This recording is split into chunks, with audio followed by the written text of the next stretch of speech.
El edificio fue una zona de tejares, ¿no? De tejares, donde las mujeres tejían. Entonces pasó a ser luego cuartel de la Guardia Civil, hasta que pasó a ser cuartel de artillería. El cuartel se llamaba Cuartelamiento Capitán Guiloch, en referencia a un héroe nacional que murió en el año 1909 en una batalla en Marruecos. Y según entrabas, a la izquierda estaba el cuerpo de guardia, oficial de guardia, bar de oficiales, zona del capitán de cuartel, sala de banderas. Y a la derecha, según entraba, estaban guardia de prevención, suboficial de guardia y zona de calabozos. Luego en esta primera planta también, que es lo único original que queda del cuartel, la primera fachada, teníamos al final el depósito de víveres, que al final se convirtió en el almacén del primer grupo de vestuario, donde ahora es el centro de mayores, tenía su residencia, suboficiales y oficiales. Y ellos vivían enfrente. La casa que ahora es, creo que es del Paro, se llamaba la Casa del Coronel. Vamos a decir que es otro mito, que el coronel nunca ha vivido ahí. Vivía algún oficial que la solicitaba y el coronel gentilmente se la cedía. Aquí se veían soldados, pero no como en otros sitios. A las 2 de la tarde que salían, Sí, que salían. y cogían la carretera, que no era Avenida Daroca, No. era la carretera del Este. Sí. Y ahí, Pero que se a lo iban. largo de toda la carretera, iba gente a comprar los chuscos a los militares que salían a venderlos. Los chucos eran un pan muy rico y que salvó a muchísima gente con las hambrunas que había. Pan del cuartel, que se lo daban a él, que le correspondía todos los días. Y ellos lo guardaban y luego salían ahí a la calle esa, porque se iban unos andando y por el camino pues salía gente a comprarles el pan. Y eso le venía a los militares de miedo. Porque los soldados salían a pasear y entonces pues se encontraban con chicas del pueblo, del barrio, Claro. y entonces se han hecho muchas parejas. Los soldados que vivían en el acuartelamiento, que eran los que se llamaban presentes, cuando salían de paseo, pues había tus 4 o 5 discotecas aquí en Vicálvaro, tus 2 cines y tus 100 bares, y se divertían con eso. Y yo conozco muchos que se han hecho aquí novia en Vicálvaro, haciendo aquí la mili. O sea, y antes no existía teléfono. Antes existía que había aquí una cabina o dos, tendrían el teléfono de su casa y quedarían con ella. O en el Don Gonzalo te espero, o te espero en el Tucán, o te espero en el Tuse, o te espero en el Sitel. O sea, son las discotecas que había aquí. Y luego el soldado se licenciaba y o se iba con la chica o no se iba con la chica. O era un rollo de la mili como todos hemos tenido. Romances que duraban lo que duraba los 9 o 10 meses o 11 que estuvieras aquí. Los soldados cuando salían alternaban pues por los bares de aquí, aunque entonces las mujeres a los bares no entrábamos solas, tampoco, pero bueno, pues en el cine, que había 2 cines, entonces estaba San Félix y el Astoria, teníamos además contratada una fila de butacas, entonces todos los sábados o todos los domingos íbamos todos a la misma fila. Ya se buscaban los que les interesábamos de ponerse en la fila de atrás, ¿verdad? Con 14 años lleva al Paraíso. Pues ahí le conocí yo. Y era militar. Se podía ir a su casa porque vivía en el barrio. Solo se quedaba cuando tenía guardia. Al irte de voluntario son 2 años.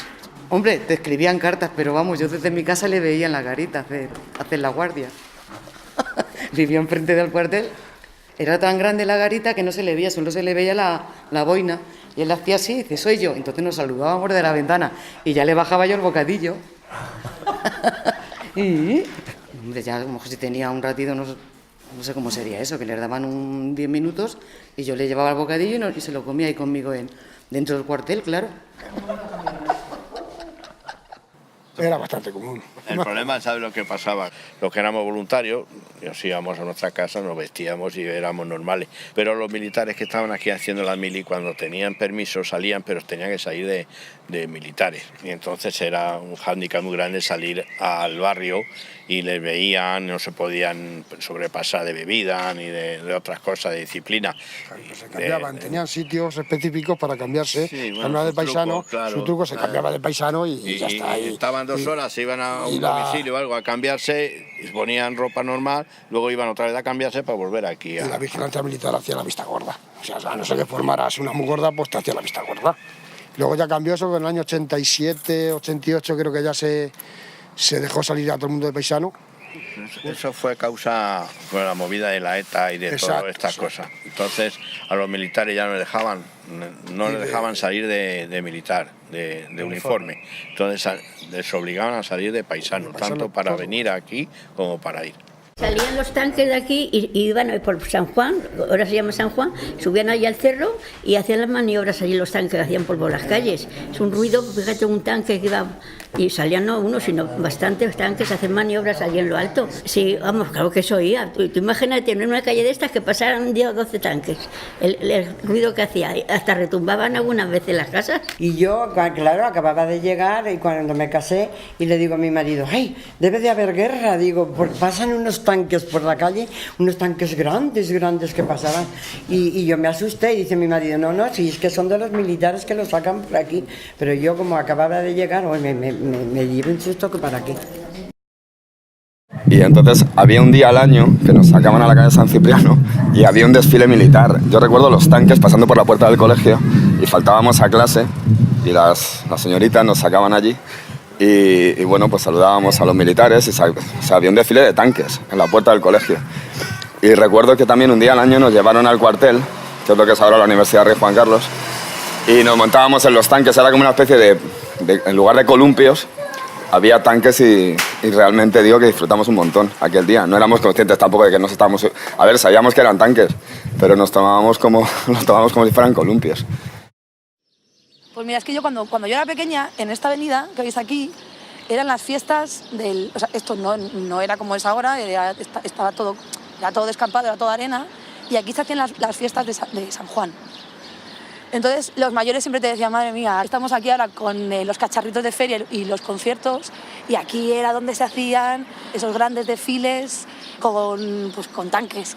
Entonces ese es el rollo, ¿no? Que ellos lo recuerdan mucho como el cambio, ¿no? Les parece que es algo como muy significativo del cambio, que para mí ahora ya es radical porque esta calle no tiene nada que ver con lo que era cuando yo era pequeña. O sea, yo todavía me encontré con un hombre el otro día charlando así en una cafetería que me contaba que él no era de Vicálvaro, que venía aquí de vez en cuando porque él había sido militar y él había vivido aquí muchos años y había estado en el cuartel. Entonces que de vez en cuando se pasaba por una cuestión puramente nostálgica. Cuando se fue el ejército de aquí, el cuartel, la artillería, hubo mucho movimiento, muchos bulos o no bulos, en que esto iba a ser una cárcel. Hubo un movimiento vecinal de quejas y tal, y entonces eso se desechó y no se habló más de la cárcel ni nada, hasta que ya, con un intercambio de terrenos o de edificios, vino a la universidad, que sin duda alguna ha dado mucha vida a Vicálvaro. La universidad primero y la zona de Valderribas fue un hincapié muy grande para que hicieran el metro. O sea que sí, la verdad que nos ha dado mucha vida a Vicálvaro la universidad. Por lo menos se nos conoce por una universidad que no por un cuartel. Aunque echamos de menos, nosotros los vicalvareños, echamos de menos un poco más de conexión entre estudiantes y profesores y empleados con el barrio.